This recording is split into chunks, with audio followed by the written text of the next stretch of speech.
Žiju tady v tomhle panelovém domě už asi 43 let. Když se začínala stavět, tak jsem měla 2 malý kluky a moc jsem se těšila, že budeme mít svoje hnízdečko, takže jsem se sem chodila dívat, ještě to ani nebylo dostavěný. Potom přišla ta šťastná chvíle v březnu 73, tak jsme sem přišli, do všeho bylo nám to úžasný. Měli jsme výhled z okna na všechny strany. Myslím, že tenhle dům je i dobře situovaný, že ten obývák se dívá ven a ne do dvora. Do dvora máme ložnici a tam je i hřiště venku, takže děti tady měly opravdu taky krásné dětství.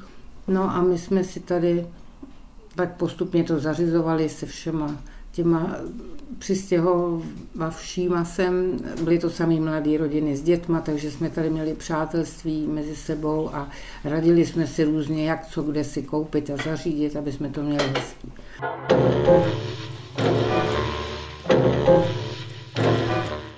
Já jsem se přistěhovala asi před 2 lety, protože jsem se potřebovala přestěhovat někam blíž k práci.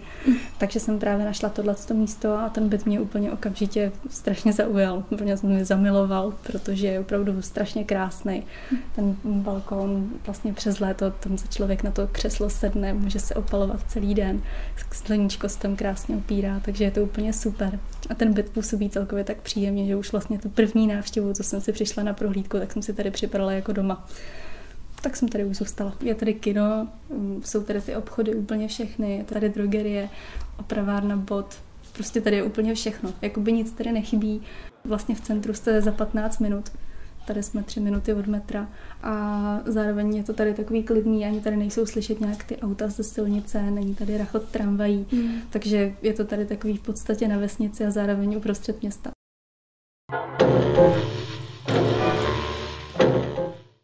Byla to novostavba v roce 73 a byli jsme jako jedni z prvních, vím, že když jsme se sem začali stěhovat, že tu bydlelo v tomhle vchodě pár lidí, jestli 5-6.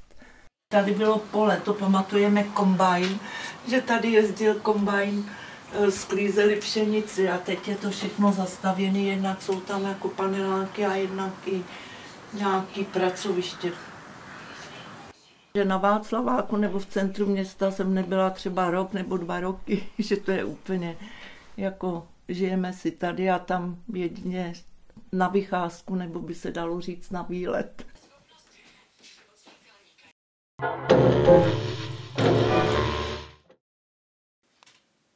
Do Novýho jsme šli. No, úplně do Novýho. Do Novýho. No tady byla ten budník tu byl, a kuchyňská linka, jiná teda, že jo. To máme vyměněnou, jako, ale v podstatě stejný typ. No a pak člověk mění sporáky, asi 3. je, že jo. Pak se předělala koupelna, zaskla se loďie a takový drobnosti, protože ono se ani moc tady zajímavého v okolí není. Dokud jsme chodili víc, tak bylo i dobrý, že aspoň třeba kousek té zeleně tady byl ten Ládví, no, ten vrch. Ten jako, ačkoliv taky to je příroda taková přecezená, když jsme se sem přestěhovali z toho Jirkova, to jsme byli zvyklí, že jsme vyrazili s kočárem a byli jsme v Krušných horách a nepotkali jsme živáčka, že jo. A my jsme první víkend, co jsme tu byli, tak jsme s kočárem ještě vyrazili, že se podíváme na Ládví a zjistili jsme, že tam jsou asfaltové cestičky. A jak v procesí jsme šli? Procesí, protože člověk všichni vyrazili. Musel jít tím tempem jako celý ten dav, protože co tam bylo lidí, se musel protlačovat. No a teď už tam nechodíme. Tam nechodíme vůbec teď.